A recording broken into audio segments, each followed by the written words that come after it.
Hello. Hi, my name is Malia Cromer, and I'm the director of the Sarah T. Hughes Center for Politics here at Goucher College. Welcome. I'm so glad to see so many of you here tonight. Goucher College is committed to supporting civic engagement through our academics, work with the Goucher College poll, which I'm intimately familiar with, and by welcoming government leaders to campus. We are proud to host the Maryland Gubernatorial Candidate Climate Forum and are thrilled to provide a forum for public discourse on these important environmental and climate issues. Before I turn it over to Kim Coble, the Executive Director of the Maryland League of Conservation Voters Education Fund, who will introduce our moderators, candidates, and outline the rules of the forum, I'd like to thank our sponsors: the Maryland LCV Education Fund, Maryland Matters, Sierra Club Maryland Chapter, the NAACP Maryland State Conference and Baltimore County Branch, CCAN Action Fund, and Ed Hatcher and Angie Cannon. It's always wonderful to partner with organizations that share our community values. Now, it's my honor to turn it over to Kim.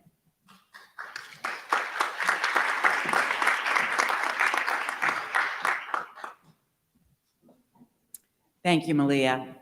And thank you all for joining us tonight. It's great to see everybody, and not only those in person, but those virtually. And I also want to thank the candidates for joining us again. We had a forum last night at University of Maryland, and this is our second one, and really appreciate your time and dedication to being here. I'm Kim Coble. I'm the Executive Director of the Maryland League of Conservation Voters and the Maryland League of Conservation Voters Education Fund. Maryland LCV uses political action and education to fight for clean water, healthy air, and resilient communities for all Marylanders. Between last night and tonight, be in person and virtual, we have over 1,000 people joining us for this forum. And we are honored, Maryland LCV Education Fund is honored to be a co-host of this event with Maryland Matters. Maryland Matters has been a much-needed addition to the Maryland journalism landscape and shares our commitment to ensuring Maryland voters understand the threat of climate change. Before I introduce our panelists, I also want to acknowledge Chuck Procari, Maryland LCV Education Fund Board Chair, and Maryland LCV staff for their dedication and work to ensure that these forums have been informative and educational. I'm proud to introduce our four excellent panelists for this evening. Josh Kurtz, the founding editor of Maryland Matters. Staci Hartwell from NAACP Maryland State Conference and a board member of Maryland LCV Education Fund. I'm proud to introduce Stella Krajick. She's a Goucher College political science student. And Sheilah Kast, who is the radio host of On the Record at WYPR. The framework for this evening is as follows. Our panel has crafted several questions over an array of environmental topics and has randomly selected 3 candidates to answer each question. The panelists will rotate through the sets of questions, with each candidate giving 1 minute to answer. Additionally, candidates will also be asked to make a 2.5-minute opening statement and a 2-minute closing statement. As already suggested, but let me also remind you, please silence your cell phones. And we also ask the audience that's in person for no signs or cheerings for a particular candidate. This is a forum, not a debate. And whether you're joining us here in person or tuning in virtually, we encourage you to join the conversation on social media with the hashtag MDGovClimateForum. We're live tweeting also at MDLCV. So many thanks to all of you for coming, to the candidates and to the panelists. And with that, I'll turn it over to Josh Kurtz.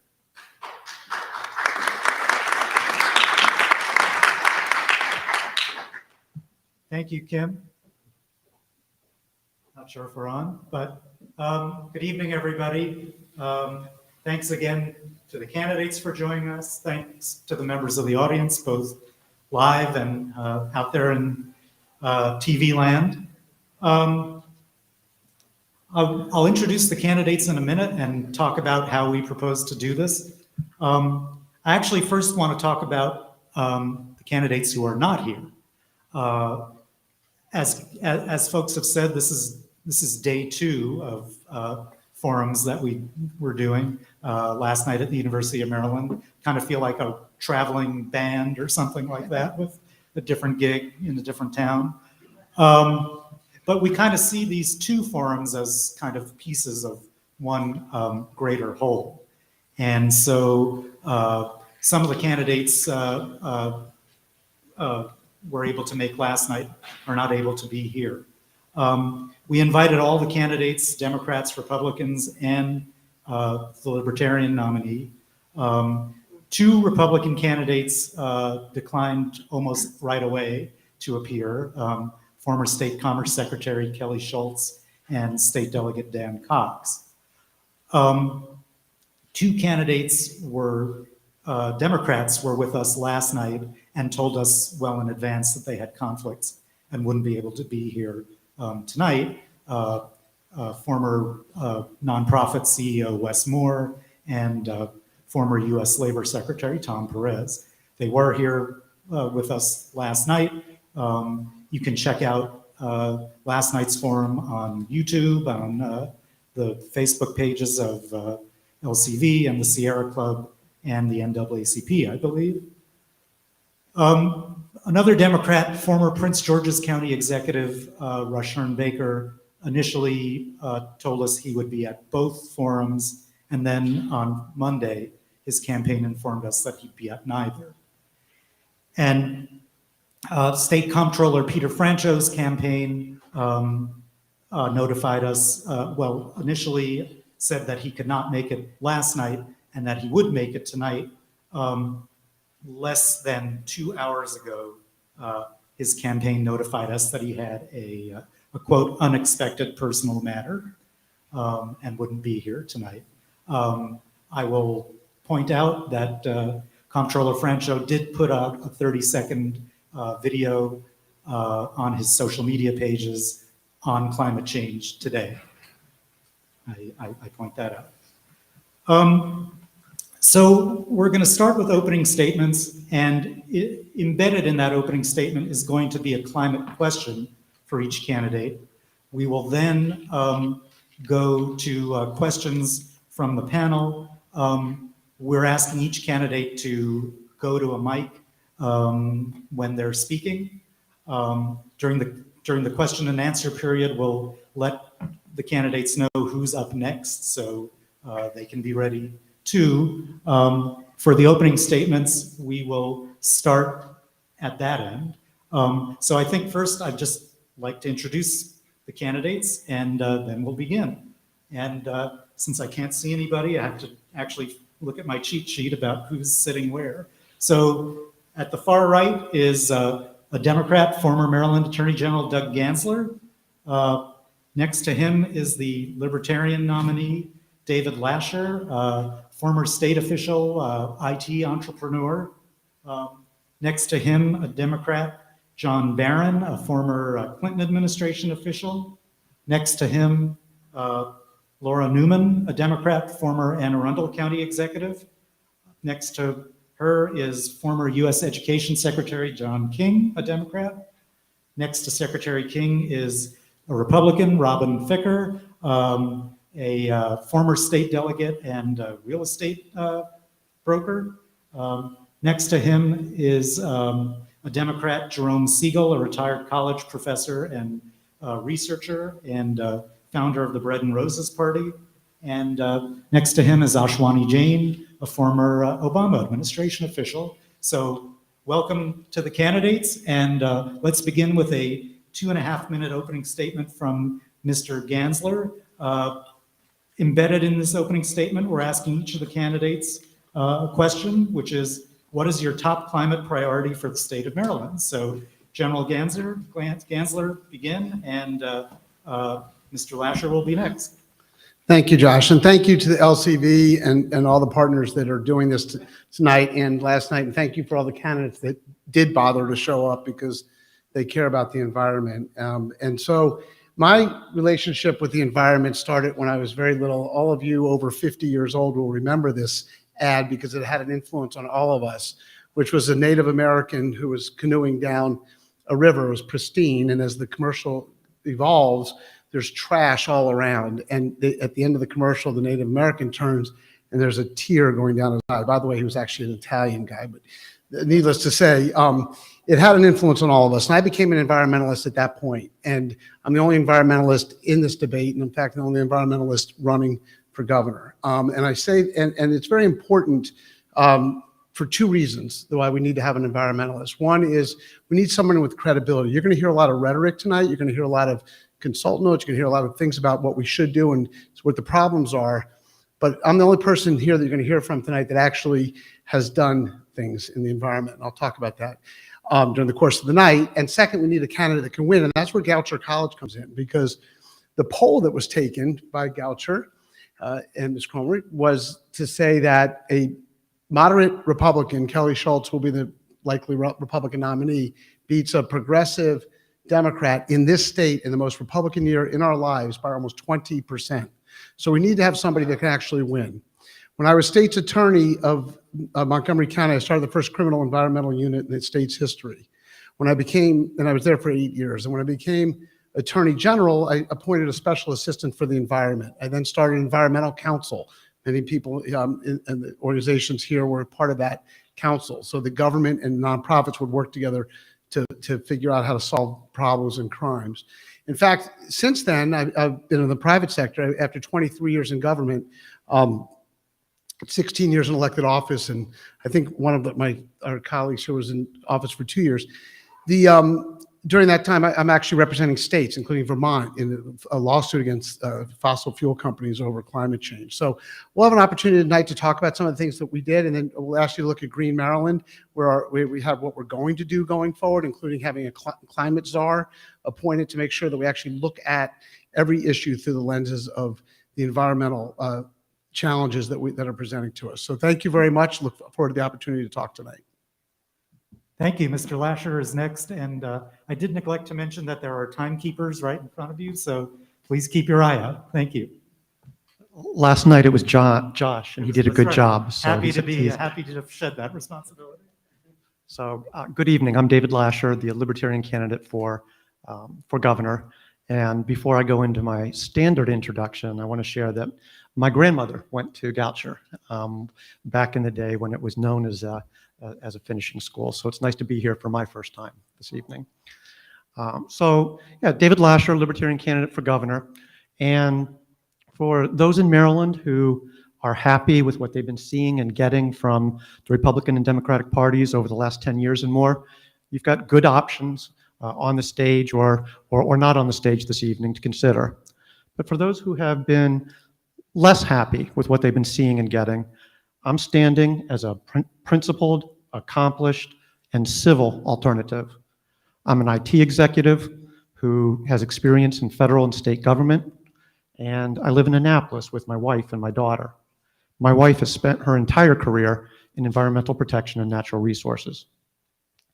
On the climate, I'm concerned, but I'm not panicked, because that's what my read of the science, including AR6 reports, says is appropriate. And I'll be talking about that tonight. We need to decarbonize using market-based approaches to promote clean energy. And for the clean energy portfolio, we need to diversify. We need to diversify beyond just wind and solar. We need to include alternative sources, including, but not limited to, nuclear power, sustaining what we already have, and promoting modern modular nuclear, which has great potential for the state, the country, and the world. As a personal passion, I support the blueprint for the Bay, including action against Pennsylvania to make sure that the cost for fertilizer runoff into the Susquehanna is not borne by the Bay and Maryland and Virginia, but rather by the upstream producers in Pennsylvania. Right? A couple words on science, and then I'll wrap up. On science is it's a mindset and a method, not an answer. And the mindset is one of being humble and being skeptical. And the method is one of debate and dissent. I think that's all been too much missing in recent years. So David Lashar, Libertarian candidate for governor, concerned but not panicked, and supporting clean energy that is affordable and reliable for all Marylanders. Thank you. Mr. Barron, and then Ms. Neuman. Hello, everyone. I'm John Barron, former nonprofit executive. Before that, I was a Clinton administration. I had a Clinton administration official. I headed roughly $1 billion federal program. I've been an appointee of Democratic and Republican presidents, twice confirmed by the Senate. I've gotten major federal legislation enacted into law that's benefited Maryland and many other states. The reason I'm running for governor: Maryland isn't making progress on major problems that damage the lives of millions of people, and I'm offering a fundamentally different approach. In education, for instance, more than a quarter of middle school students in our state can't read at a basic level. More than a third can't do basic math. Those numbers are no different than they were 20 years ago. More than 500,000 Marylanders live below the poverty line, and our state has made zero progress reducing the poverty rate in more than 30 years. Low and moderate income Marylanders have seen stagnant wages since the 1980s as income inequality has soared. Fellow Marylanders, our state can't just keep doing the same thing we've been doing for decades, rolling out one unproven government program after the next and expect a different result. That hasn't brought progress, and it won't, for a simple reason. Many programs, no matter how well-intentioned they are, just don't work. If we're going to make progress, we have to expand programs that don't just sound like good ideas, but have been tested in the real world and shown to make a big difference in people's lives. That's been the mission of my career and of the bipartisan reforms that I've gotten enacted into law. Now it's time to bring this evidence-based approach that I've spearheaded to the state of Maryland. So when I'm the governor of Maryland, we're going to do what's proven to work. I'll give you one quick example. We're going to expand high-quality tutoring to every struggling first and second grader in the entire state of Maryland, because that has been shown to move them up toward grade level early before their problems become serious in later grades. We're going to do it by engaging the community, including retirees and recent college graduates, to become tutors for a modest stipend as a public service. That's just one example, but the key theme is if we simply continue on our current course, we're going to be here in another 20 years. Nothing will have changed. To make progress, we have to zero in on solutions that are tested and proven effective. Now, on climate policy, Maryland has actually made strong progress in this area. We've led the nation reducing greenhouse gas emissions by 38% since 2005. Tonight, I'm going to outline an ambitious regional initiative working with other states to build on that progress and lead the nation in climate change. Thank you.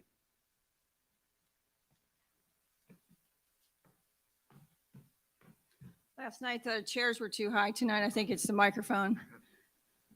Does that adjust? Or This one is lower.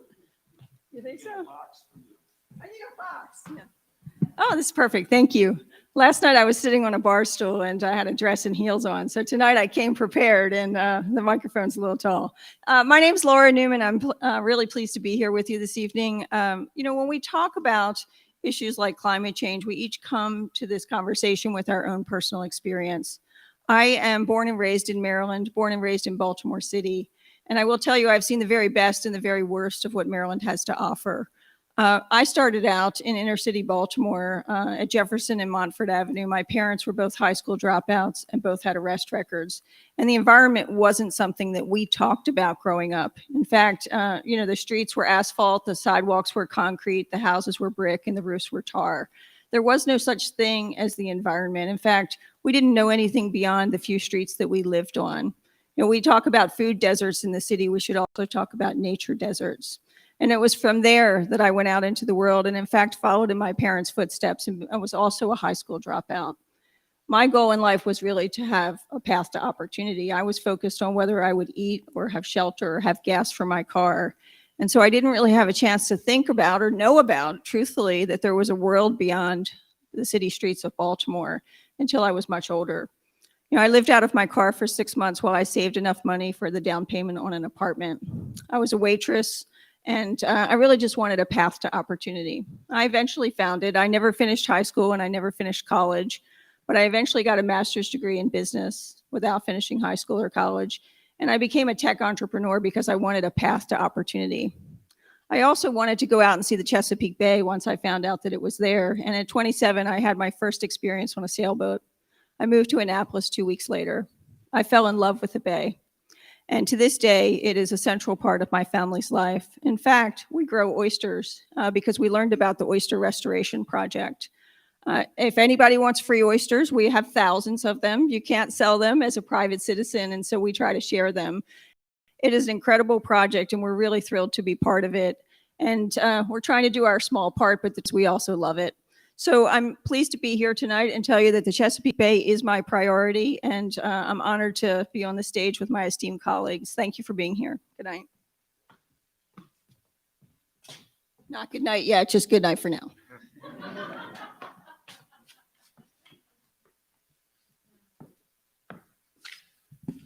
Let me first thank LCV and CCAN and the NAACP and Sierra Club and Goucher for bringing us all together on this important topic, and also for the work that the environmental community does every day fighting for climate action and environmental justice. My name is John King. I was a teacher and principal and United States Secretary of Education for President Obama. But I really come to this conversation driven largely by the fact that I'm a public school parent who worries about the fear that my daughters will face in a world profoundly changed by climate change.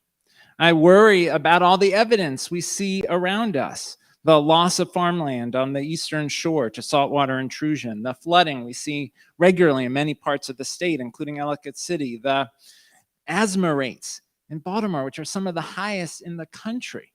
These are all illustrations that climate change and environmental injustice are a threat to our way of life. Now, you'll hear from the candidates tonight and from candidates in this race often platitudes and talking points, but not the specific commitments that reflect the climate emergency that we actually face as a state, country, and world. I come to this issue with experience as a national leader on the subject. I co-chair a national commission on K-12 climate action, bringing together civil rights leaders, environmental leaders, educational leaders, and youth activists to mobilize the education sector on climate. I founded a progressive advocacy organization in the state, Strong Future Maryland, that has worked together with many of the environmental organizations in the room to advance climate action in Maryland. And we have the specific plan for what we need to accomplish. The question was about our goal. To me, the goal that we should all share is to get to net zero by 2035.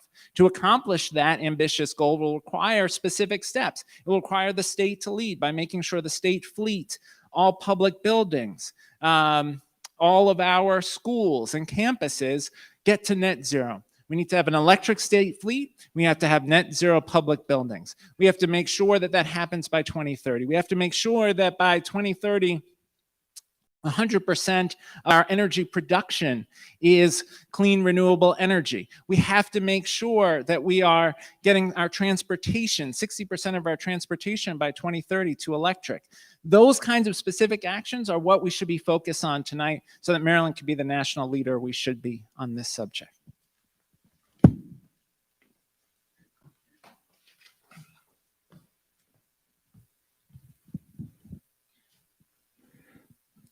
Hello, everybody. I'm Robin Ficker, running for governor. I've met many of you on the boardwalk in Ocean City the last 2 summers, where I spent basically the whole summer meeting voters. In 2 hours, you can meet someone from all 23 counties plus Baltimore City. You can tell how a person is going to act as governor by how they run their campaign.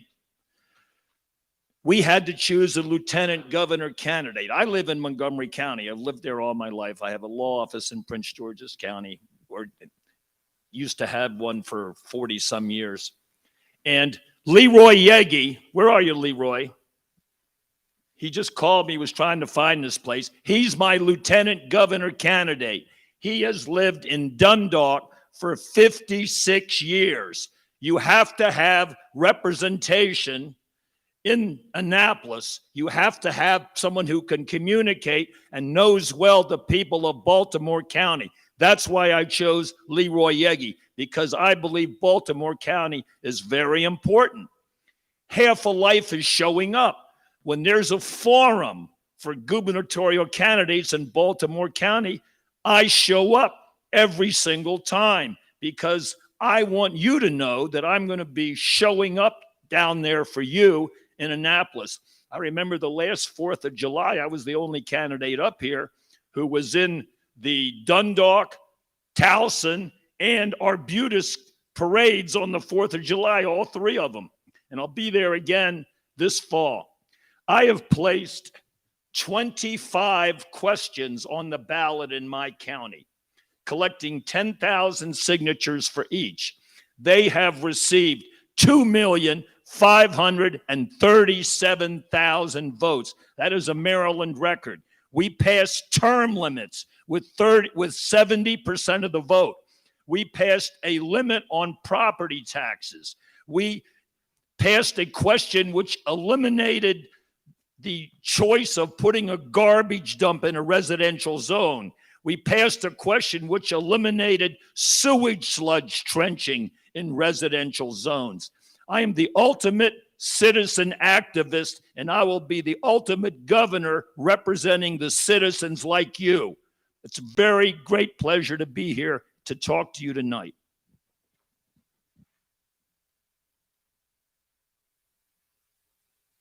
Dr. Segal?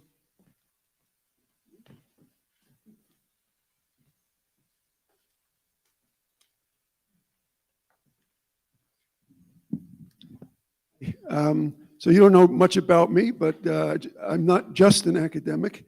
I know something about government. I have a PhD in philosophy. I've authored 7 books, but I also went back to school a second time, got a master's in public policy, worked on the Hill for 4 years, worked in the executive branch for 10 years, and then went to the School of Public Policy of University of Maryland for the last 20 years. Of the 7 books that I wrote, one of them is relevant to this campaign. It's called Graceful Simplicity, The Philosophy and Politics of Simple Living. Now, simple living was a big, hot topic around the turn of the end of the 20th century. If you went into a bookstore, however, they'd point you to the self-help section. My book was in the public policy section because the one thing I argued in the book is that all of these incredible ways of getting by with very little money made sense for very few people in the society. And the reality is the United States is an extraordinarily inefficient society where it costs a tremendous amount of money and translate it into labor time, a tremendous amount of work in order to make in order to meet basic needs. And what we need is public policy that's user-friendly to people who want to live simpler lives. So that was the basic contribution of that. And out of that, I developed an agenda for what that public policy agenda would look like. And that agenda carried over when I ran for the first time against Cardin in 2018, and I ran on a Bread and Roses agenda. So that was that agenda, and it was not just a bread agenda, because the reason it was Bread and Roses is because the book was Graceful Simplicity. And the other contribution that the book made was I argued that our basic needs were not just the material ones, that we have a need for beauty and creativity in our lives. And so I articulated basically a notion of the good life that I called gracefulness. And the policy of Bread and Roses is not just bread and social justice with respect to it, it's also policy for a society of roses, in some ways a Renaissance society. So it's very utopian, but it's a society in which there's beauty, creativity, education for its own sake, there's meaning, there's self-respect, purpose-driven lives, passion work. That's what the Bread and Roses agenda is about. Oh my God, all right. I didn't get to the challenge that Maryland is facing. I'll use the next question to explain what I think the big challenge Maryland faces. Thanks very much.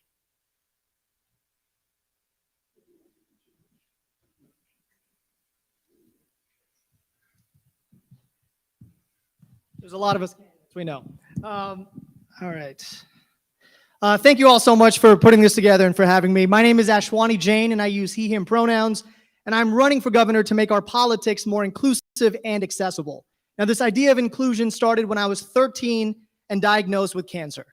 During that time, I didn't think I would get to leave the four walls of that hospital room. And I found many who were making decisions for me as opposed to making them with me. I felt depressed, hopeless, and I felt helpless. But I also thought if I was blessed enough to get a second chance at life, I would make it count. And luckily, I not only beat cancer, but I was able to go from survivor to advocate. And that advocacy work has now led me to run for governor. And while I would be the nation's youngest governor and the nation's first millennial governor, where climate change is actually going to be really personal to me and my generation, I do have both the professional experience and perspective needed to serve the office of governor well. I have worked in public, private, and nonprofit sectors. I helped manage the political appointee process in the Obama White House. I worked on affordable healthcare issues at the U.S. Department of Health and Human Services. I worked on affordable housing issues at the U.S. Department of Housing and Urban Development. And I helped get the NIH and the FDA billions in additional revenue when I was then Vice President Biden's Director of Outreach for the Cancer Moonshot. Equally important, I'm a product of Maryland public schools. I'm a son of immigrants and minority-owned small business owners. And I'm a cancer survivor who knows what it feels like to be written off or have others make decisions for me instead of with me. That's why we created the very first statewide campaign in the United States where 100% of our events are free, 100% of our policies, including our climate change policies, are written by residents and community activists, not consultants.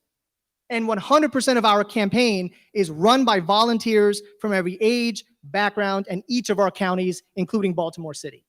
And so my climate priorities are to look at the issue of climate change in a comprehensive and sincere way and include residents who are going to be impacted by those policies at the table from day one of my operation since I launched last January of 2021. So I appreciate the opportunity to have the conversation tonight. You can always go to jainforgovernor.com to hold me accountable to learn more about the issues that I'm campaigning on.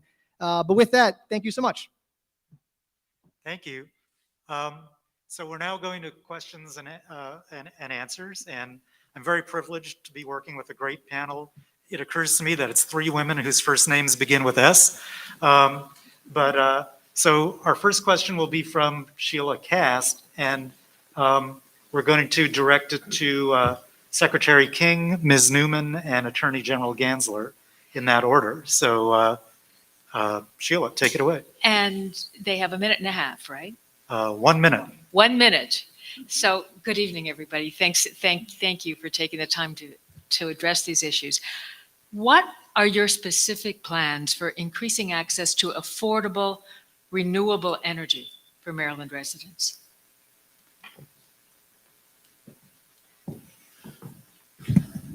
Look, we have a tremendous opportunity, I think, to make energy more affordable by moving to renewable energy. We're seeing in this moment, given what's happening in the Ukraine, the stakes of tying our energy future to despots who control oil fields. Instead, we should be much more reliant on renewable energy. There's the opportunity in solar, in offshore wind here in Maryland, where we could be a national leader. There's the opportunity to move towards geothermal for heating and cooling. And so one of the things that we've proposed is essentially a review, an assessment, and audit that we made available to Marylanders to figure out how they can reduce their home energy costs, as well as incentives for the development of renewable energy and for folks shifting over to solar panels in their home, to geothermal heating and cooling, to shifting over to electric cars. So we're committed to making sure that this greener future is also a more just and equitable future. Thank you.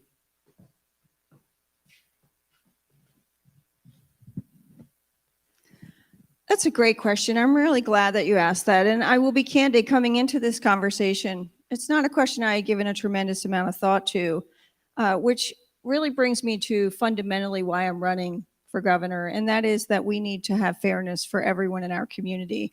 And fairness starts with making sure that that applies to access to renewable energy. You know, I listened to an interview yesterday where they said, you know what, electric cars are not attainable for most people because they can't afford them. Wouldn't that be a great place to use some of this budget surplus that we have?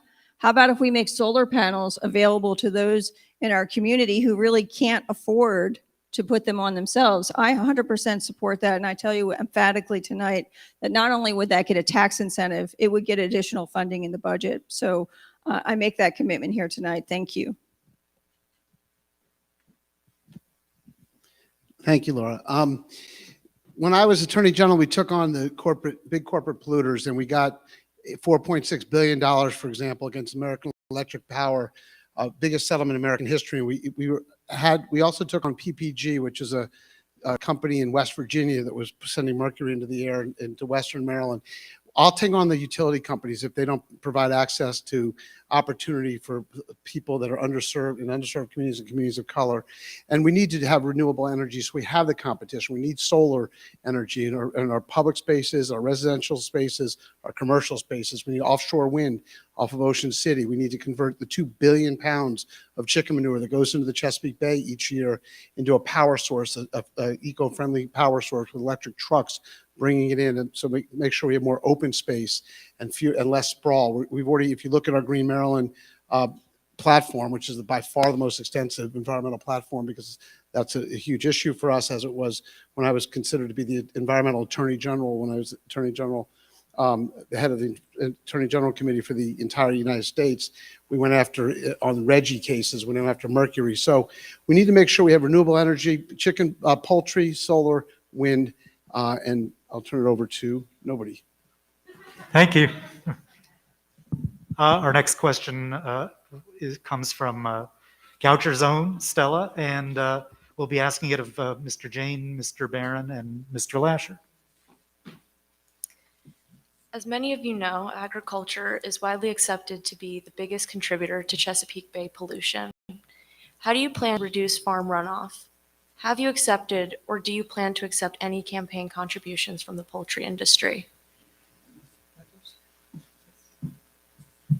So thank you so much for that question. So I'll answer the second question first. No, and not only do we not accept donations from anyone from the poultry farm industry, we also don't charge any money to have a one-on-one with me. We don't host fundraisers on the campaign.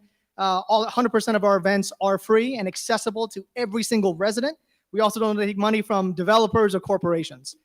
In terms of the first question, we have to increase our poultry farm inspections, making sure we're limiting the use of poultry manure in the first place, making sure we're investing in stormwater detention systems, making sure we're including people in the agriculture industry, many of whom are small business owners, into the process, making sure that they have the resources they need to divert to cleaner energy sources, and making sure we're protecting our bay and looking at more renewable energy sources in a comprehensive manner, investing more in solar and wind and hydro, making sure we have environmental impact studies done for any piece of legislation that could impact our environment, making sure improving our composting facilities. Looking at all these in a comprehensive way is the approach in which I take.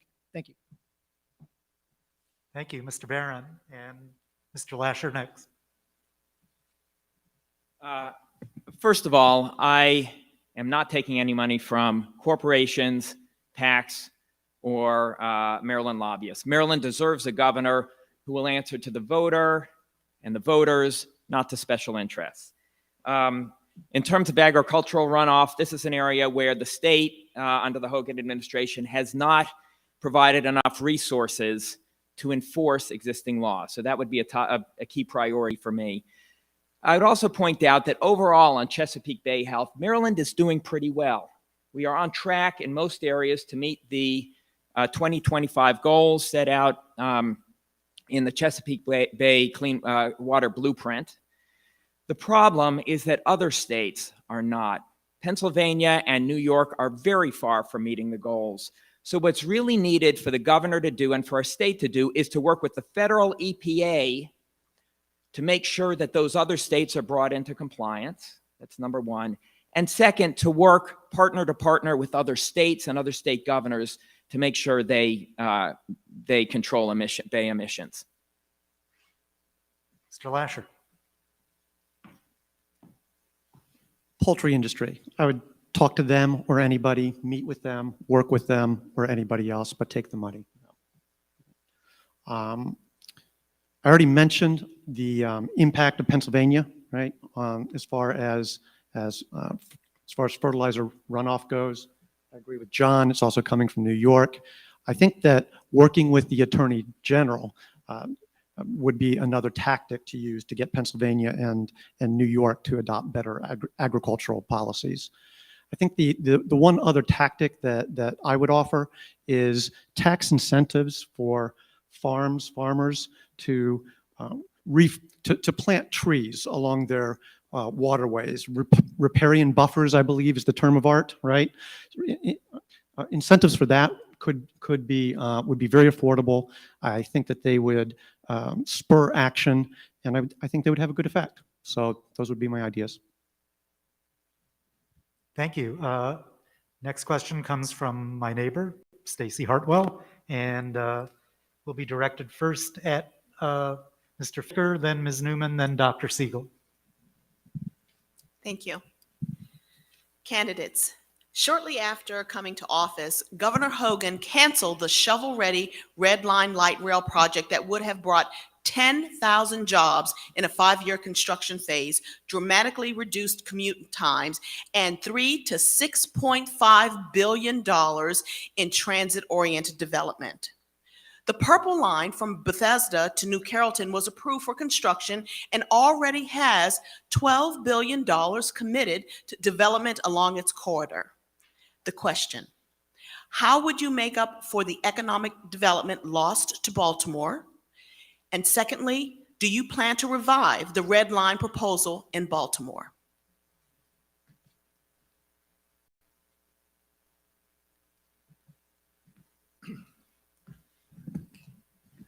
Well, I can tell you this. The large companies in the United States are shunning Maryland. Amazon, Apple, Facebook, Microsoft, Google. They don't locate here. Intel, Texas Instruments, they don't locate here. I'm going to have an economic strike force, a job strike force with my Lieutenant Governor, Mr. Yegi. Stand up, please, sir. And we may have a delegate or two. We may have some legal experts, zoning experts. We're going to go to these companies and bring jobs here so that we can afford a lot of the things we need, like the Red Line. Right now, we have a budget surplus, but I think that by cutting the state sales tax 2 cents, giving everyone a fiscal stimulus, it'll create the impression that Maryland is business friendly. We'll bring in jobs, our revenue will go up, and we can build the things we need that right now are getting excuses for not being built. Ms. Neuman, then Dr. Segal.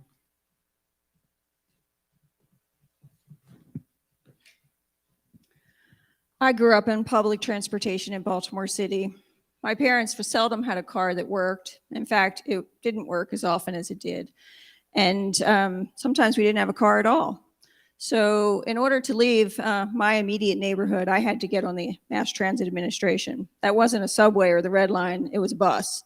And that bus connected to another bus. And that's how I got to the library if I wanted to go to one that wasn't in my neighborhood. I understand personally the importance of public transportation. And yes, I would fund it. And not only would I fund it, I would also look at opportunities to expand it. Until we provide safe, reliable, affordable public transportation for everyone in our community, we have not really served our community. And by the way, that's not just in Baltimore City, it's throughout Maryland. I've talked to other people in other parts of Maryland and they have the same concern. Baltimore City, unfortunately, has been neglected and is disenfranchised in this conversation. So I look forward to changing that. Thank you. Dr. Segal.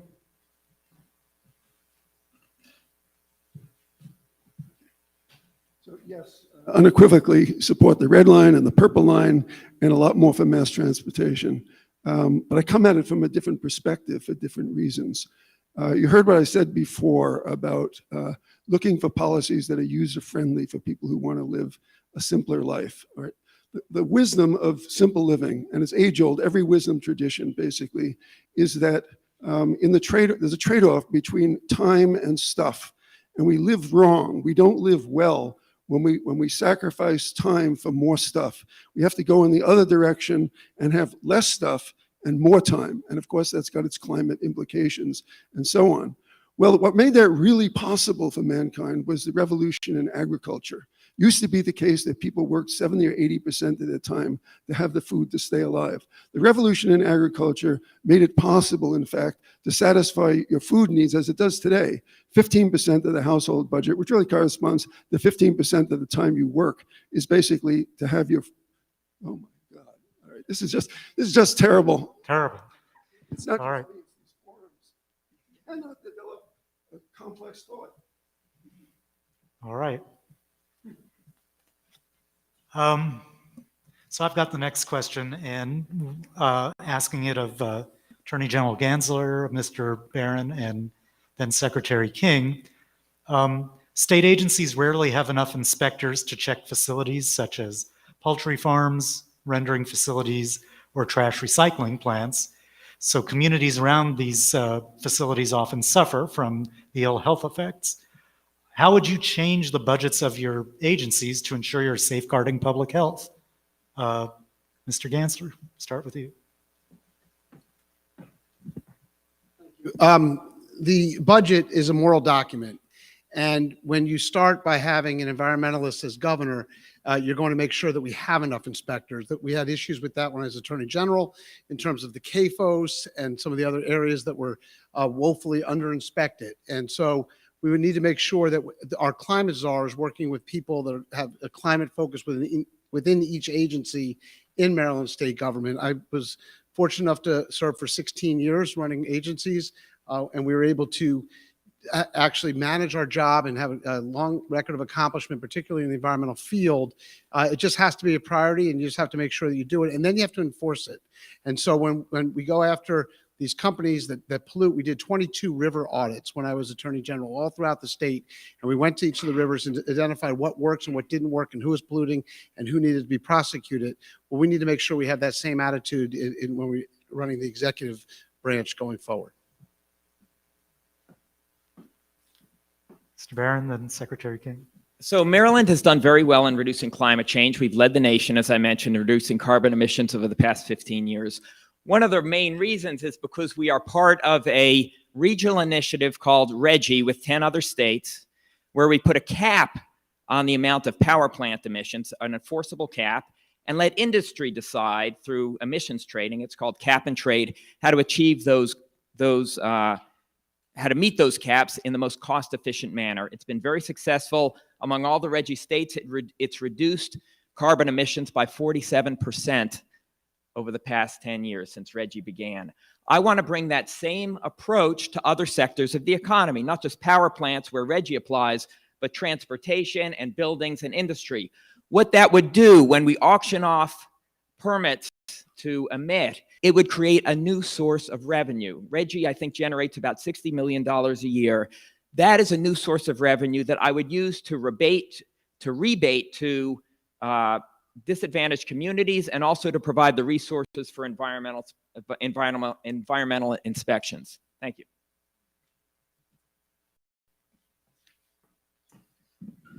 You know, the stakes of environmental injustice are very high, and they affect people's day-to-day lives. You know, I think about when I was a teacher and had students who missed school because of asthma that was due to the air pollution in their community. And so we have to hold folks accountable. That means we have to staff state agencies appropriately. Governor Hogan's left now 4,000 openings in state government. It's not just a problem in the Department of the Environment, it's a department across state agencies not having the capacity to do their job, like enforcing regulations against poultry companies. But we need to do more. We ought to adopt a constitutional amendment that gives folks environmental human rights, that gives folks the ability to take folks to court, to take the corporate polluters to court and hold them responsible for the damage they're doing. And we have to make sure that every state agency and the General Assembly considers climate when adopting any new policy, regulation, or statute. Just like there's a fiscal impact statement, there should be a climate impact statement. This is a crisis and we need to act like it. Sheilah has the next question, and First for Mr. Jain, then Mr. Barron, and then Attorney General Gansler. What efforts will your administration support to decarbonize Maryland's government operations and/or Maryland's economy? Will you commit to investing in green or environmentally friendly schools, libraries, and other public facilities to reduce Maryland's carbon footprint? Yeah, thank you again for that question. The short answer is all the above. In our climate change policy memo that we've shared since January of 2021 at jainforgovernor.com, we talk about making sure we have smart growth and mixed use development. One part of my Maryland Now plan is to make public transit free for every resident of the state of Maryland. It is also fully paid for. Making sure that we're stopped subsidizing trash incinerators and paper mills, making sure we're improving composting. A lot of our facilities can't even process food scraps. That doesn't make any sense. Making sure we have more designated bus lanes and HOV lanes. Making sure that we are banning single-use plastic bags and increasing the fossil fuel fee. And making sure we're investing in solar power, starting with the state capitol building, making sure on all government buildings and all public schools, we have solar panels there. And we're redeveloping brownfields, which are essentially old landfills that are too polluted to generate housing or education or any other sort of revenue. They would be great for solar fields. And for the times when it's a little too expensive for residents to put solar fields on their buildings or on their homes, using community solar and having tax incentives to provide those. Mr. Barron, then Attorney General Gansler. So my top priority, as I mentioned in climate, is to bring the successful approach that's worked regionally for power plants to other sectors of the economy, like transportation, which accounts for 36% of carbon emissions in Maryland. That's the approach that the state of California and Washington have taken. It is a bipartisan approach. The regional approach, it was originated by the Republican governor of New York, George Pataki, many years ago. It has industry buy-in. It's what works. It is successful. It's working. We should bring it to other sectors of the economy and could achieve those major reductions in power plants in areas like transportation and buildings.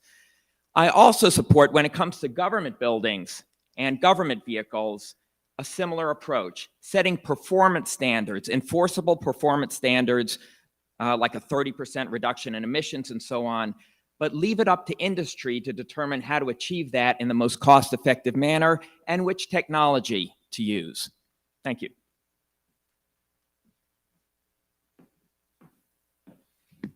I intend to make Maryland the East Coast leader on the environment, sort of like the California of the West.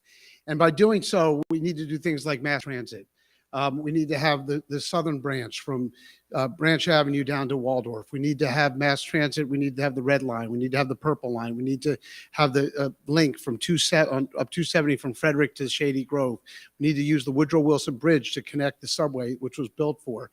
So that's part of it. We also need to lead by example in government. We need to make sure every state building is LEED certified. We need to make sure we have electric vehicles. We need to make sure that our state has the infrastructure for the onslaught of electric vehicles. And this is something that, the federal government is working on. The private sector is actually figuratively and literally leading the change to electric vehicles. But if you walk outside these doors, you're not going to see the infrastructure that supports that. So there's a lot of different areas that we need to work on. We need to continue to work. The reason why Maryland's doing so well is because of some of the enforcement that's been going on. We need to make sure the next Attorney General works with the governor to enforce those laws. Thank you. The next question will come from Stella, and we'll start with Dr. Segal, then Secretary King, then Mr. Lashar. How important is it for you to make Maryland a leader on fighting climate change and to be seen as a climate leader yourself?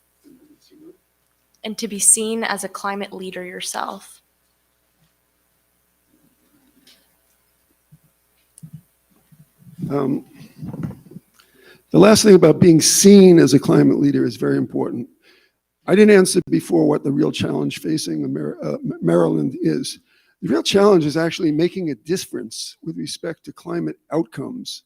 Maryland is spinning its wheels in a conversation about whether or not we should set 2060 or 2050 or 2040 as the climate goal.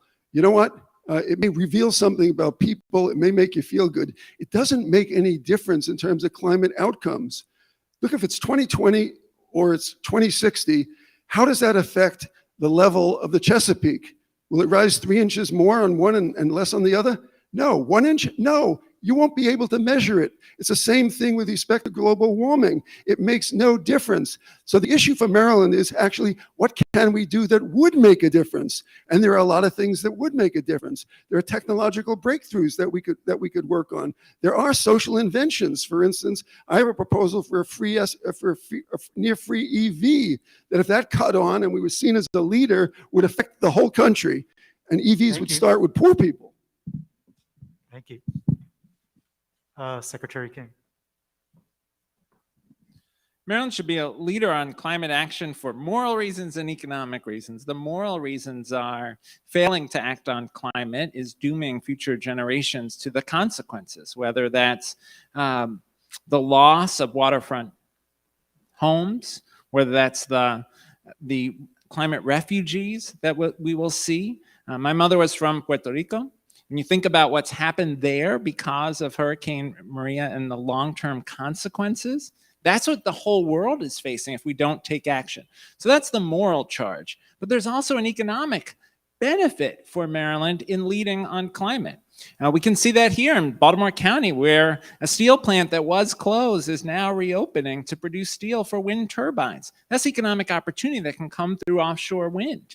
There's economic opportunity in leading the country on battery storage and developing battery storage technology in the state. There's opportunity in being the national leader on solar. So this is good for our economic development as well as the morally right thing to do.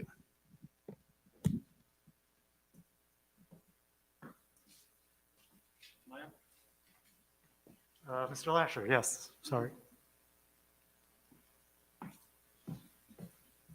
Definitely want to be a leader. To be honest, though, I would want my main legacy to have been a leader in helping to work with all stakeholders to turn around the city of Baltimore. That would be what I would want as my main legacy. But on the climate, for specific actions that I would want to take to keep us as a leader, to make us more of a leader than we already are across the nation. Some steps that I would want to take for clean energy. I think we should run demonstration projects of alternatives, emerging technologies, encourage that. I think that we can be leaders in sustainable agricultural practices.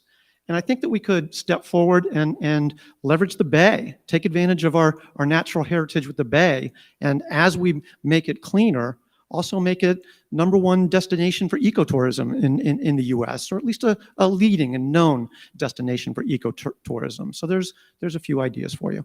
Thank you. Thank you. Staci will have the next question. We'll start with Ms. Neuman, then Mr. Ficker, and then Mr. Jain. During the pandemic, transit ridership has fallen across the country.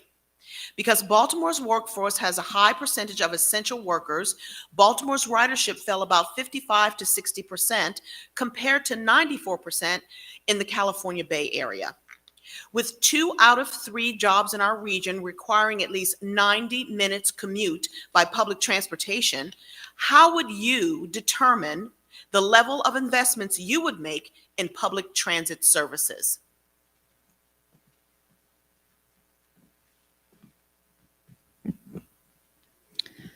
You know, there are certain things that are fundamentally essential to leadership in government. If we're going to serve our community and serve it well, we need to make sure that we're serving everyone. And transportation is absolutely central in that question. Education, transportation, public safety. If we don't do that well, we haven't done anything well. You would find me, without a doubt, the leader in public transportation because I've lived it personally. I know what it feels like to wait for a bus. I know how it feels to take 3 buses to get where you want to go.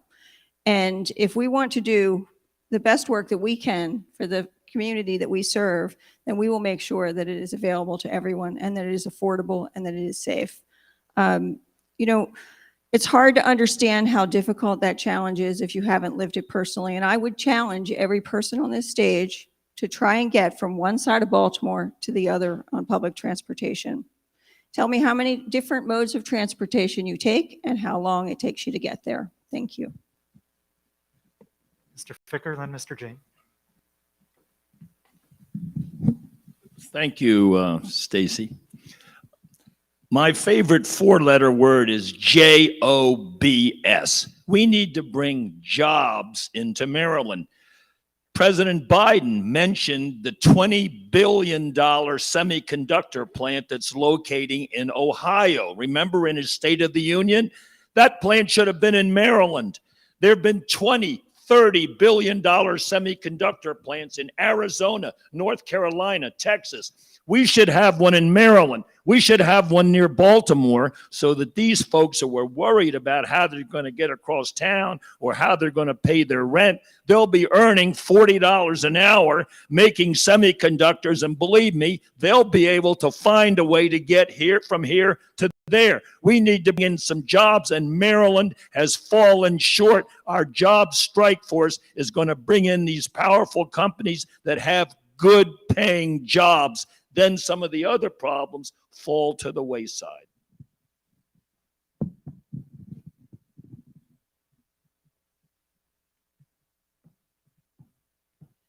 Yeah, thank you so much for that question. As I mentioned in my last remarks, part of my Maryland Now plan is to make Maryland the very first state that guarantees free public transit for every resident.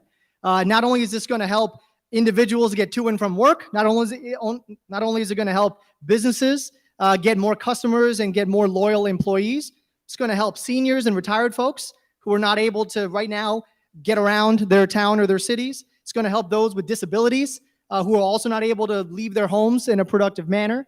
And it's also just going to make sure that we're reducing the negative impacts done to our climate from the fossil fuel industry. So free public transit is one of my biggest plans, and you can find it at jainforgovernor.com. It is also fully paid for. But then we have to go beyond that. Finishing the purple line. Yes, investing in the red line, making sure we have a Southern Maryland rapid transit project, making sure we're expanding MARC train services, including to Western Maryland, and including residents, those folks that you mentioned, in the decision-making process, which is what my campaign has done since day one. Thank you. We'll do an environmental justice question now. We'll ask it of Mr. Barron, then Mr. Lashar, then Mr. Jain. So how will you prioritize and ensure that funding that's allocated to address environmental injustice will be used in the communities most impacted by climate change? And who in your administration will oversee this effort? Mr. Barron.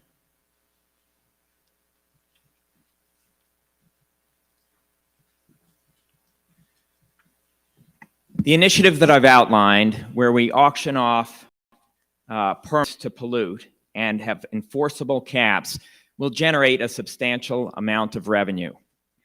What we do with that revenue, we should rebate it to communities that are disadvantaged, also rural communities that might be adversely affected by slightly higher gas prices. And we should also use that revenue to invest in environmental justice initiatives, making sure that trash incinerators like the Baltimore trash incinerator and other polluting sources that are near disadvantaged communities are retrofitted, are closed down. We transition away from that. So the vision that I've outlined will generate the resources needed to invest in environmental justice initiatives like those. Mr. Lashar, then Mr. Jain.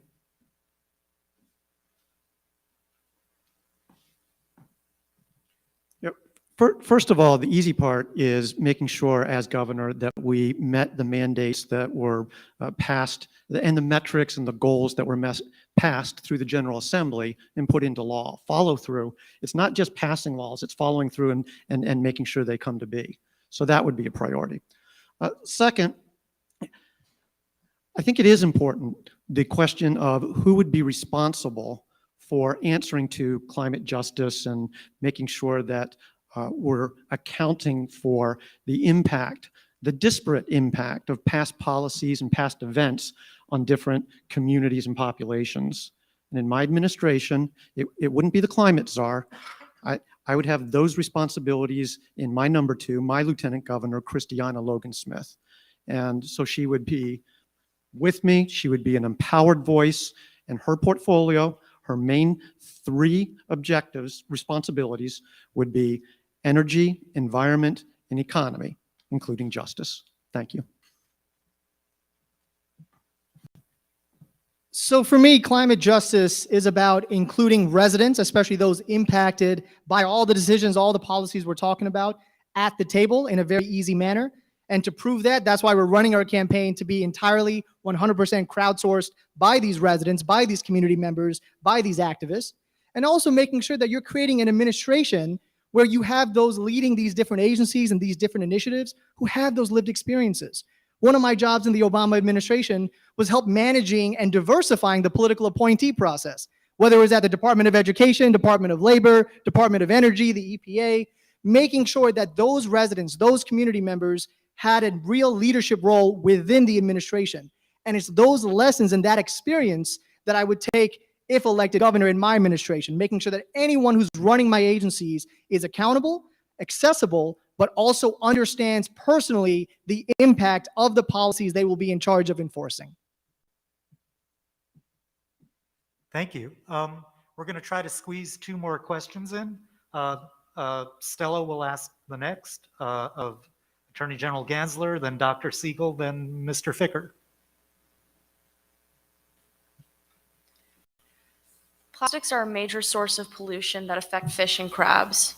Individual cities have put. I'm sorry, what's the first word? Would you like me to repeat? Yeah. Please. Plastics are a major source of pollution that affect fish and crabs. Individual cities have put into effect plastic bag bills, but most jurisdictions do not have them, and neither does the state. As governor, what would you do to reduce plastics and microplastics in our waterways? What measures will you take to require manufacturers and merchants to cover the true cost of the production and use of plastics? For Josh Kurtz's sakes, I'll talk about plastics and Dustin Hoffman, but it's actually a real issue, and it's every county in Maryland, the whole state should ban them. It's horrible. When I was Attorney General, we did the 22 river audits. We had to use cypre funds that we got from all the enforcement, where we broke every record in the country. And when I was the head of all the attorneys general for the environmental group, we took those funds and put in measures to reduce and pick up the trash. And we practiced what we preached. Every year we had to clean up the Bay Day, Attorney General's office. We had 800 employees, and we had people come down and actually pick up the plastic bags and the trash. So we need to make sure that we use there are the technologies there are other sources besides plastic, and we need to make sure we keep the waterways clean. I went after Omega, which is a company that was taking all the menhaden out of the water that was for fish oil, that was creating a problem for rockfish and the environment there. We need to have living shorelines, and there's a lot we can do in terms of cleaning up the waterways in Maryland.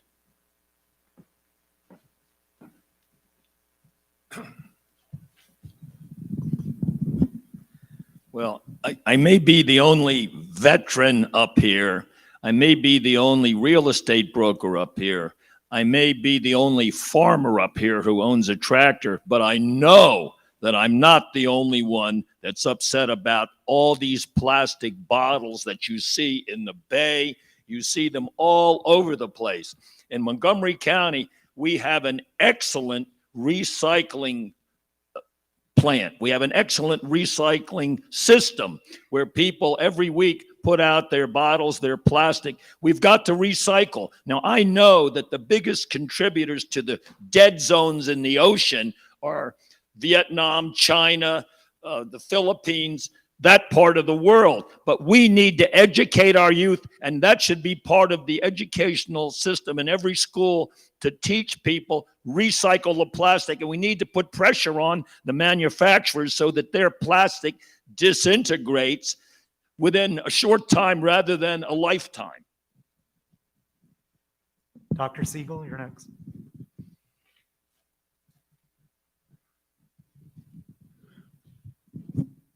Let me relate to the corporate behavior aspect of the question. We get more plastic, wrong kind of plastic, because that's the way corporations maximize their profits. The Business Roundtable came out with a remarkable statement recently about how maximization of profits no longer is an acceptable bottom line for corporations. The question is, how do we translate that from a statement into reality? There's one great thing about being a socialist. I'm not trying to overthrow capitalism. I'm not trying to nationalize anything. I'm interested in shrinking capitalism in our lives, meaning basically job system work, free time, and then going to passion work. But as a socialist, we keep a big stick in the back of our pocket. And so if need be, we will exercise a right of eminent domain and take over any corporation that isn't actually doing what it should by way of the environment. We won't keep it under government, but we'll dump out that board, we'll populate it with all stakeholders and nonprofits, and we'll put it back in the market. Thank you. Thank you.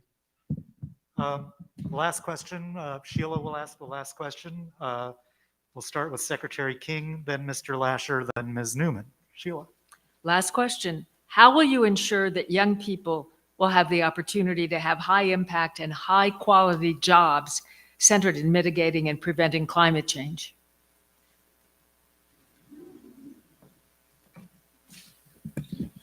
We've got to see preparing young people for jobs in the green economy as an opportunity for the state. Last year, the General Assembly passed the Blueprint for Maryland's Future over the governor's veto. That includes new funding streams for career and technical education. We should have programs starting in our high schools to prepare young people for green jobs in partnership with community colleges and employers. We should be investing more in our community colleges and our HBCUs as institutions that can help build that future green economy workforce. My grandmother went to University of Maryland Eastern Shore, graduated in 1894. That's an institution that has been an engine of opportunity for generations. We ought to have a center of excellence in regenerative agriculture there, preparing folks for that future part of our green economy. But we need a governor who's committed that education is at the foundation of the long-term health of our economy and our democracy. As a teacher running for governor, that's exactly what I would do.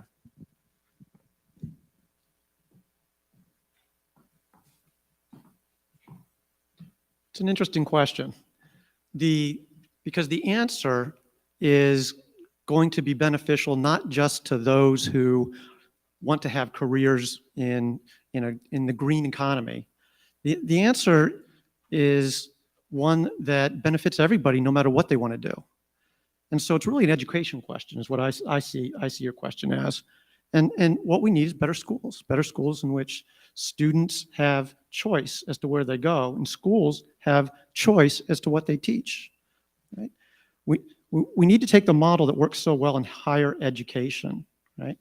Different schools with different specialties, and then students and their families get to decide which ones they want to go to.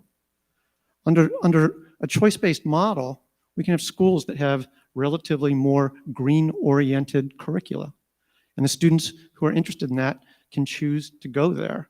So I'm going to always respect the choices of parents and students, and I want to and I want to allow educators to have the curricula that they want. Thank you.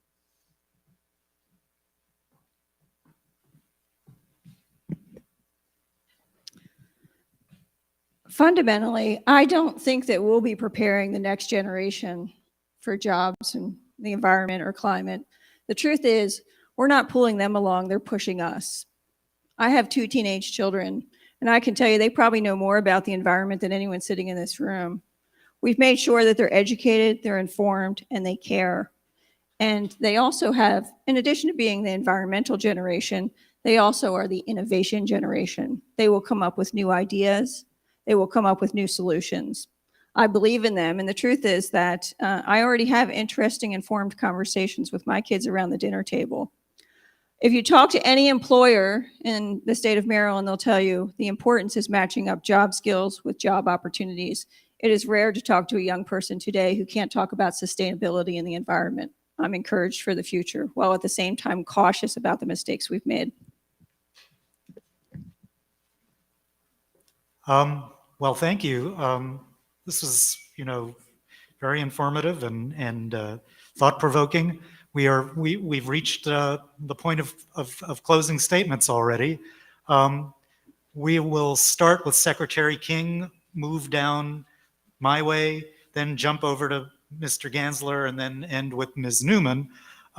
There's been some confusion about whether we're going to do 2 minutes or minute-and-a-half statements. So let me put it this way. We'll give you 2 minutes, but extra credit if you do it in a minute and a half. So Secretary King. Look, the stakes of this conversation are incredibly high. You know, Michelle Seary, my running mate from Baltimore County, is here. When we talk about this issue, we talk about this as an existential crisis, and we need to act like we are facing an existential crisis. That means we need specific, ambitious plans. It means that we need to commit to get to net zero by 2035. The risk is that we've missed the moment. I think about a school board member from Santa Barbara, California, who testified before the K-12 Climate Action Commission that I chair. And she described how when she ran for school board, she ran on a climate platform. And then as a school board member, she would raise her hand and say, why aren't we getting electric buses? Why aren't we putting solar panels on school buildings? Nobody would listen. And then there were droughts, and then there were fires, and then there were mudslides, and there was loss of life. And then finally, the community mobilized around climate action. We don't want to make the mistake of waiting. We need to act boldly on these issues. And when people look at our plan at johnkingforgovernor.com, they may say, well, this is a long shot. This seems very ambitious. Well, I say to them, yeah, my whole life is a long shot. My mom passed away when I was 8. My dad when I was 12. When it was just my dad and me, my dad was struggling with Alzheimer's. When I was in high school, after my dad passed, I moved around different family members, different schools, actually got kicked out of high school. I always tell folks I'm the first United States Secretary of Education. I've been kicked out of high school. But I was blessed that there were teachers and public schools that saved my life, that gave me a second chance. So I believe in long shots. And we as a society have to step up in this moment of climate crisis and build not only a green economy, but a more just economy going forward. Thank you. Mr. Ficker. Well, I'm not going to curse the darkness. I'm going to light a candle. And one thing I'm going to do about climate change is we have Calvert Cliffs nuclear plant. It provides energy for 1 million homes in Maryland. I want to double that plant and bring in nuclear energy, provided electricity for another 1 million homes. That's what I'm going to do for climate change. I'm going to bring in good people in my administration. I like Mr. King very much. I'd like him to serve in my administration after the election. We need to keep an eye on the big companies in America. Facebook just signed the largest lease in Austin, Texas history. Why didn't they locate in Baltimore? Microsoft has 100 times the space in Northern Virginia that it does in Maryland. Google has 30 national headquarters, not one in Maryland, despite the fact that one of its founders, Sergey Brin, graduated from the University of Maryland. We need to bring these companies into Maryland. Intel, $30 billion semiconductor plant. Why didn't it locate here? Texas Instruments. I know their name's Texas, but why did they have to locate in Texas and not in Maryland, not near Baltimore, where some of the people who were playing with guns and fentanyl could get a really great job and turn their life around? Jobs. I'm going to bring in some jobs in Maryland. Be with you. Thank you, Dr. Segal, and then Mr. Jain.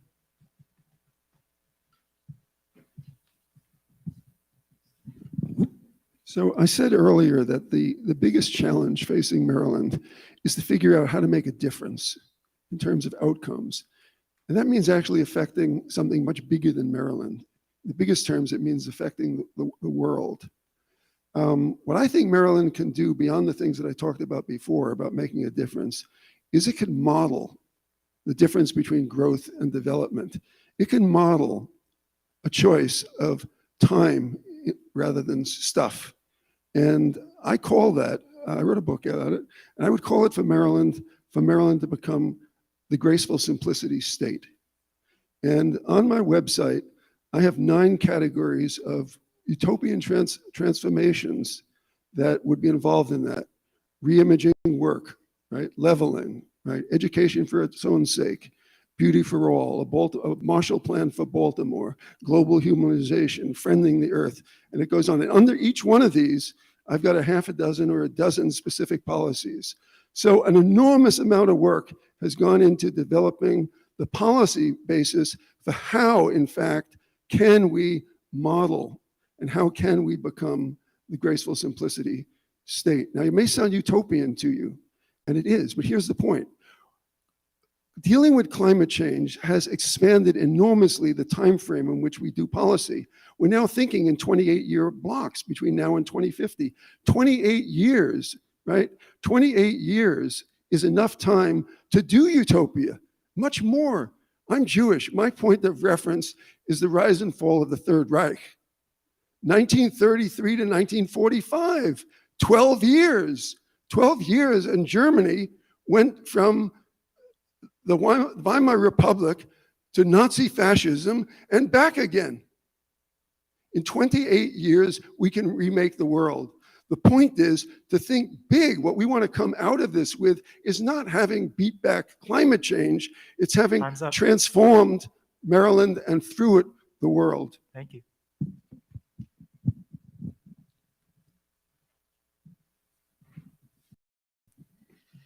Thank you, Anna, so much for this opportunity. My name is Ashwani Jain, and I am running for governor to make our politics inclusive and accessible.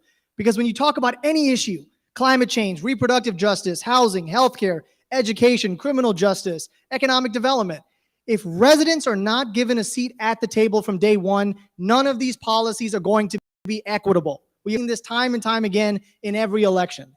That's why, unlike other candidates, I am fully accessible because 100% of our events are free. I don't charge residents to have a one-on-one with me. And through my mobile campaign offices, both my running mate and I are personally and consistently in a different county each and every day of the week. Unlike other candidates, I am fully accountable because 100% of our campaign is run by residents from every single county, age, and background. You already have a seat at the table from day one of my operation. Unlike other candidates, I am fully transparent because we've shared the most detailed and comprehensive and fully paid for policy agenda since last January 2021. And unlike other candidates, we have proven that we can build a winning campaign with the most volunteers without needing to constantly fundraise. You can always go to jainforgovernor.com to learn more.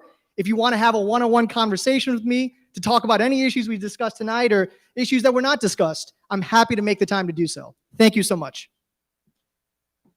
General Gansler. Thank you all for coming here tonight. And during my 23 years in government, I've been focused on making sure Maryland is a safer, stronger, and more just state. I grew up in the state. I love this state. I wear the flag everywhere on my body, and I'll leave it at that.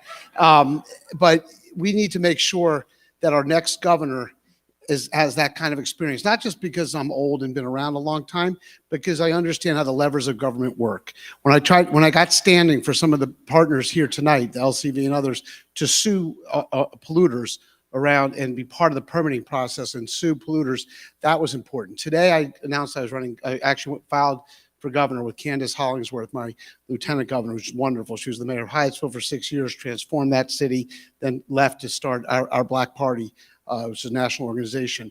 And we are the team for this moment. I'm going to ask for your support as we go forward because we need to win. We need to actually win this election. Professor Cromer took the poll. It said that in the most Republican year we're going to ever see in our lifetime, no matter how old you live, which is this year, 2022, Kelly Schultz wins by 20% over somebody that has no experience and never been vetted and thinks that being governor is a starter job in Maryland politics. And so the RGA, the Republican Governors Association, apparently took a poll and saw that I'm the only Democrat that could actually win this year.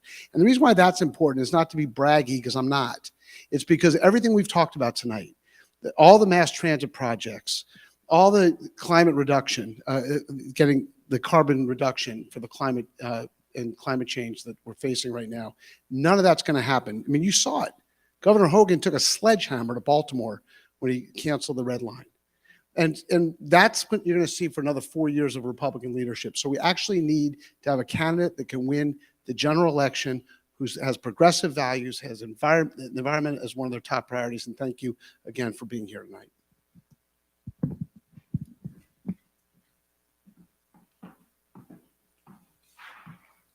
Last night, for my closing remarks, I actually didn't know what I wanted to say. Tonight I do. And what I want to do is say a few words to Maryland's youth. Because as any candidate will tell you, the best part of campaigning is being out on the trail. It's out meeting people, talking to them, hearing about their troubles, and generating ideas about how maybe you can help. That's what's good about being a candidate. And as I've been doing that, I've had a surprise. And it's when I talked to youths in Maryland, I found out how very distressed they are about climate change. I've talked to youths who literally are saying that their worries are keeping them up at night. And I want to give you hope, a few words of hope. First of all, I want you to remember some of the words of hope, some of the trends that John Barron shared with you today. There's a glimmer. And then I want to point to the science itself. I mentioned this at the outset. The science that the New York Times, the Washington Post report, it's all based in the AR, the assessment reports from the IPCC, sponsored by the UN. This is the science that everybody is talking about. But the headlines that we read from New York Times and Washington Post, they're not reporting on everything that's in the report. There are 5 scenarios in the assessment report. And where the headlines are coming from is the worst case scenario. I'd encourage you to dig in, because when you look at, I'm not going to try to sell you the best case scenario. Look at the mid case scenario. There's hope. It tells me it's not 4 degrees of rise in temperature by 2100 or more than that. It's looking like, according to the assessment report, more like 2.5. Okay? Now, that's not to be ignored. But what I submit to you is that what we have is not an emergency, a challenge, and I would be delighted for you to consider me to lead all of us in rising to meet that challenge. But most of all, don't lose sleep. Thank you.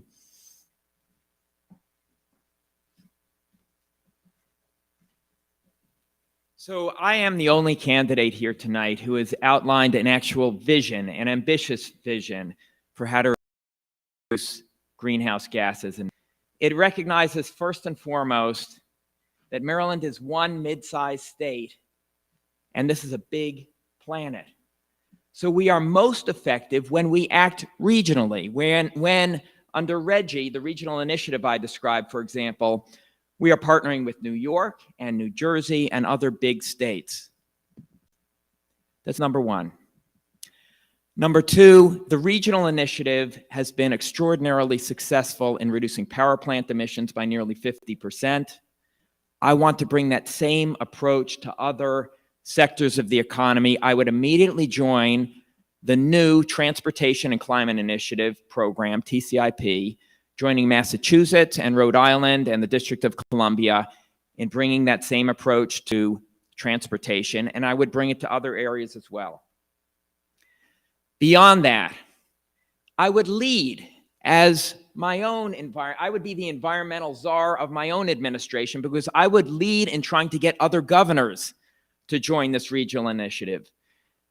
This is a big, systematic, ambitious effort. That's what separates me from the other candidates who are talking about a bunch of individual initiatives. This is a vision. Let me return to the education and the other social problems that I described earlier. In those areas, I want to bring a new governing approach to our state, one where we are not just rolling out the next new plan and hoping that it's going to work. That's what we've been doing for 30, 40 years. I mean, 20 years from now, let's say, will our children look back at this time and say that we faced all of these persistent problems, stagnant wages, stagnant education, stagnant poverty, and we just kept doing the same thing again and again? Or will they say that Maryland pioneered a new approach based on evidence about what actually works in education and job training, and that we finally moved the needle on education, stagnant wages, healthcare, and other problems? Thank you.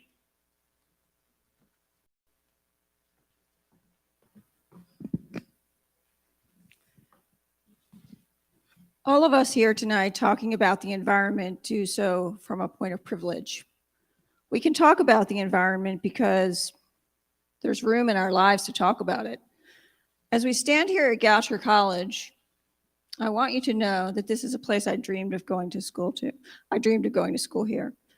And let me be even more specific about it and tell you, I came to the library just so that I could be on the grounds of this school when I was 20.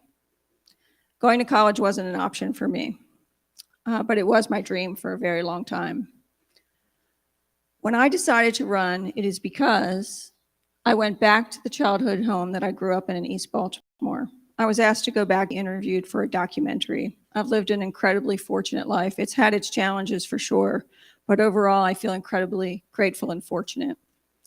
I met the boy who lives in the house that I grew up in. While I was being interviewed, he was curious. The house is maybe 12 feet wide and has marble steps out front, and he came out to watch. He sat on the steps to see what we were doing, and I'm a mom, so of course I started talking to him. And I watched this 11-year-old boy watch every car that went down Jefferson Street, and I realized he knows who's in each car, and he knows which ones are safe and which ones are not. And I thought about that child afterwards, and I was like, gosh, what is his outcome? What is his education outcome? What is his public safety outcome? What is his healthcare outcome? That child doesn't know the environment. That is not part of his conversation. He will probably never see the majestic Chesapeake Bay, the waves of Ocean City, or the mountains of Western Maryland and Garrett County. If we want to talk about the environment, let's talk about opportunity for everyone in our state. And if we want everyone to care about it, let's make sure everyone gets to experience it. Thank you for having us tonight. It was an honor to be here. It takes a lot to put yourself out there and run for office. Let's please give these candidates a big hand.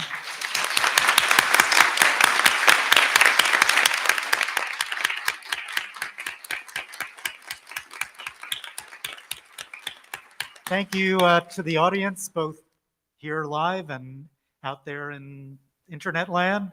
Thank you to the sponsors. Thank you to our great hosts at Goucher, Malia Cromer. Thanks, everybody, and don't forget to vote. Thank you. All right, good work, everybody.